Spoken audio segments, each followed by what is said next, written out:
Hey guys, it's me, Chloe. Today we're going to read section 4 of 7 of chapter 1 of Man and His Symbols by Carl Jung. This section is called The Analysis of Dreams, and it's very short. It goes from pages 41 to 45. Okay, here we go. The Analysis of Dreams. I began this essay by noting the difference between a sign and a symbol. The sign is always less than the concept it represents, while a symbol always stands for something more than its obvious and immediate meaning. Symbols, moreover, are natural and spontaneous products. No genius has ever sat down with a pen or a brush in his hand and said, "Now I'm going to invent a symbol." No one can take a more or less rational thought, reached as a logical conclusion or by deliberate intent, and then give it symbolic form. No matter what fantastic trappings one may put upon an idea of this kind, it will still remain a sign, linked to the conscious thought behind it, not a symbol that hints at something not yet known. In dreams, symbols occur spontaneously. For dreams happen and are not invented. They are, therefore, the main source of all our knowledge about symbolism. But symbols, I must point out, do not occur solely in dreams. They appear in all kinds of psychic manifestations. There are symbolic thoughts and feelings, symbolic acts and situations. It often seems that even inanimate objects cooperate with the unconscious in the arrangement of symbolic patterns. There are numerous well-authenticated stories of clocks stopping at the moment of their owner's death. One was the pendulum clock in the palace of Frederick the Great at Sanssouci, which stopped when the emperor died. Other common examples are those of a mirror that breaks, or a picture that falls when a death occurs, or minor but unexplained breakages in the house where someone is passing through an emotional crisis. Even if skeptics refuse to credit such reports, stories of this kind are always cropping up, and this alone should serve as ample proof of their psychological importance. There are many symbols, however, among them the most important that are not individual but collective in their nature and origin. These are chiefly religious images. The believer assumes that they are of divine origin, that they have been revealed to man. The skeptic always says flatly that they have been invented. Both are wrong. See, this is why I love Carl Jung. He just takes it somewhere else. There we go. Both are wrong. It is true, as the skeptic notes, that religious symbols and concepts have for centuries been the object of careful and quite conscious elaboration.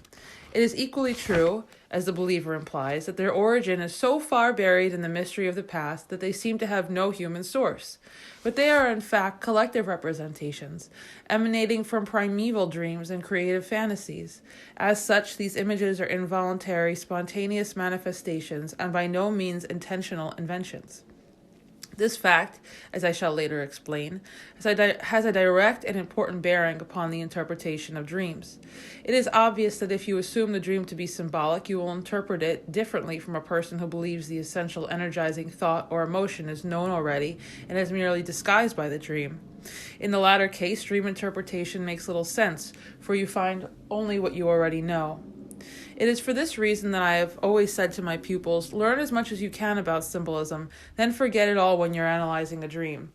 This advice is of such practical importance that I have made it a rule to remind myself that I can never understand somebody else's dream well enough to interpret it correctly. I have done this in order to check the flow of my own associations and reactions, which might otherwise prevail over my patient's uncertainties and hesitations. As it is of the greatest therapeutic importance for an analyst to get to the particular message of a dream, that is, the contribution that the unconscious is making to the conscious mind, as accurately as possible, it is essential for him to explore the content of a dream with the utmost thoroughness. I had a dream when I was working with Freud that illustrates this point. I dreamed that I was in my home, apparently on the first floor, in a cozy, pleasant sitting room furnished in the manner of the 18th century. I was astonished that I had never seen this room before, and I began to wonder what the ground floor was like. I went downstairs and found the place was rather dark, with paneled walls and heavy furniture dating from the 16th century or even earlier. My surprise and curiosity increased. I wanted to see more of the whole structure of this house, so I went down to the cellar, where I found a door opening onto a flight of stone steps that led to a large vaulted room. The floor consisted of large slabs of stone, and the walls seemed very ancient. I examined the mortar and found it was mixed with splinters of brick. Obviously, the walls were of Roman origin. I became increasingly excited. In one corner, I saw an iron ring on a stone slab. I pulled up the slab and saw yet another yet another narrow flight of steps leading to a kind of cave, which seemed to be a prehistoric tomb, containing two skulls, some bones, and broken shards of pottery. Broken shards of pottery. Then I woke up. If Freud, when he analyzed this dream, had followed my method of exploring its specific associations and context, he would have heard a far-reaching story. But I am afraid he would have dismissed it as a mere effort to escape from a problem that was really his own. The dream is in fact a short summary of my life, more specifically of the development of my mind. I grew up in a house 200 years old. Our furniture consisted mostly of pieces about 300 years old, and mentally my hitherto greatest spiritual adventure had been to study the philosophies of Kant and Schopenhauer. The great news of the day was the work of Charles Darwin. Shortly before this, I had been living with the still medieval concepts of my parents, for whom the world and men were still presided over by divine omnipotence and providence. This world had become antiquated and obsolete. My Christian faith had become relative through its encounter with Eastern religions and Greek philosophy. It is for this reason that the ground floor was still so dark and obviously uninhabited. My then historical interest had developed from an original preoccupation with comparative anatomy and paleontology while I was working as an assistant at the Anatomical Institute. I was fascinated by the bones of fossil man, particularly by the much-discovered Neanderthalis and the still more controversial skull of Dubois' Pithecanthropus. As a matter of fact, these were my real associations to the dream, but I did not dare to mention the subject of skulls, skeletons, or corpses to Freud, because I had learned that this theme was not popular with him. He cherished the peculiar idea that I anticipated his early death, and he drew this conclusion from the fact that I had shown much interest in the mummified corpses in the so-called Bleikeller in Bremen, which we visited together in 1909 on our way to take the boat to America. Thus, I felt reluctant to come out with my own thoughts, since through recent experience I was deeply impressed by the almost unbridgeable gap between Freud's mental outlook and background and my own. I was afraid of losing his friendship if I should open up to him about my own inner world, which, I surmised, would look very queer to him. Feeling quite uncertain about my own psychology, I almost automatically told him a lie about my free associations in order to escape the impossible task of enlightening him about my very personal and utterly different constitution.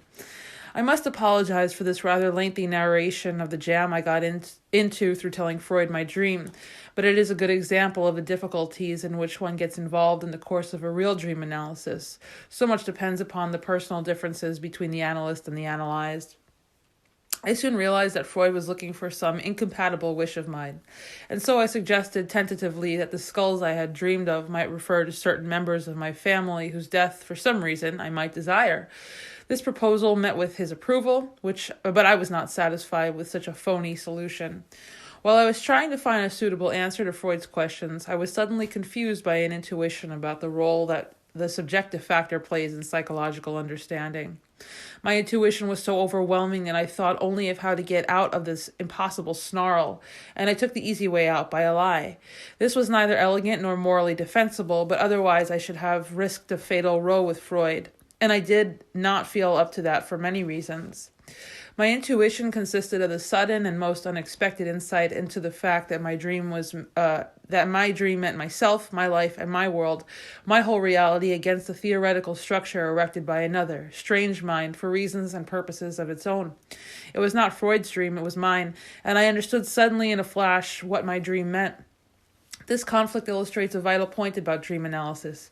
It is not so much a technique that can be learned and applied according to the rules as it is a dialectical exchange between two personalities. If it is handled as a mechanical technique, the individual psychic personality of the dreamer gets lost, and the therapeutic problem is reduced to this simple question: which of the two people concerned, the analyst or the dreamer, will dominate the other? I gave up hypnotic treatment for this very reason, because I did not want to impose my will on others. I wanted the healing process to grow out of the patient's own personality, not from suggestions by me that would only have a passing effect. My aim was to protect and preserve my patient's dignity and freedom, so that he could live his life according to his own wishes. In this exchange with Freud, it dawned on me for the first time that before we construct general theories about man and his psyche, we should learn a lot more about the real human being we have to deal with. The individual is the only reality. The further we move away from the individual toward abstract ideas about Homo sapiens, the more likely we are to fall into error. In these times of social upheaval and rapid change, it is desirable to know much more than we do about the individual human being, for so much depends upon his mental and moral qualities. But if we are to see things in their right perspective, we need to understand the past of man as well as his present. That is why an understanding of myths and symbols is of essential importance. Okay, tomorrow, section 4 of 7, and that is titled The Problem of Types. All right, guys, till then.